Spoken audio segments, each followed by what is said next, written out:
జగిత్యాల జిల్లాలో ద్విచక్ర వాహనాల దొంగతనాలకు పాల్పడుతున్న ముగ్గురిని అరెస్టు చేసి రిమాండ్కు తరలించినట్లు జగిత్యాల ఇన్ఛార్జ్ డీఎస్పీ రవీందర్ రెడ్డి తెలిపారు. జగిత్యాల పట్టణ పోలీస్ స్టేషన్లో ఏర్పాటు చేసిన విలేకరుల సమావేశంలో వివరాలు వెల్లడించారు. జగిత్యాల రూరల్ మండలం తాటిపల్లికి నాగరాజు, టీఆర్ నగర్కు చెందిన అఖ్తర్, మల్యాల మండలం నూకపల్లికి చెందిన ఖలీద్ అనే ముగ్గురు పాత నేరస్తులని తెలిపారు. ఇందులో నాగరాజు గత నెల 29న జైలు నుండి బయటకు వచ్చాడని, ఈ ముగ్గురు ద్విచక్ర వాహనాల దొంగతనాలకు పాల్పడుతూ ఉండేవారన్నారు.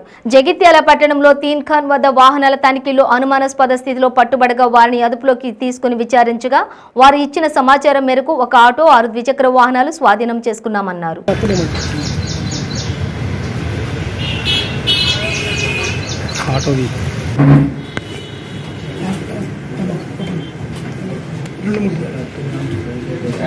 ఉదయం 10 గంటల ప్రాంతంలో మన టౌన్ ఎస్ఐ రహీం మున్సిపల్ వాళ్ళ దగ్గర వెహికల్ చెకింగ్ చేస్తుంటే ముగ్గురు వ్యక్తులు అనుమానాస్పదంగా కనిపించారు. వాళ్ళని తీసుకుని విచారిస్తే వాళ్ళు పాత దొంగలు. వాళ్ళేమో నాగరాజు, ఇంకొకతను అఖ్తర్, ఇంకొకతను ఖలీద్. ఈ నాగరాజు అనే వ్యక్తి మన జగిత్యాల తాటిపల్లికి సంబంధించిన వ్యక్తి. ఈ అఖ్తర్ ఏమో మన టీఆర్ నగర్కి, మల్యాల మండలం నూకపల్లికి సంబంధించిన వ్యక్తి. ఖలీద్ ఏమో టీఆర్ నగర్. ఈ ముగ్గురు వ్యక్తులు గతంలో పాత దొంగతనాలు చేశారు. పాత దొంగతనాలు చేసి అఖ్తర్ను ఈ జనార్దన్ లాస్ట్ మంత్ 29కి జైలు నుంచి బయటకు రావడం జరిగింది. జైలు నుంచి బయటకు వచ్చిన తర్వాత వీళ్ళు వరుసగా మోటార్ సైకిళ్ళు, ఆటోలు దొంగతనం చేస్తున్నారు.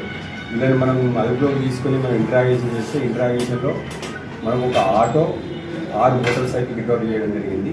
ఈ ఆటో, ఒక మోటార్ సైకిల్ వేములవాడ టౌన్లో పోయింది.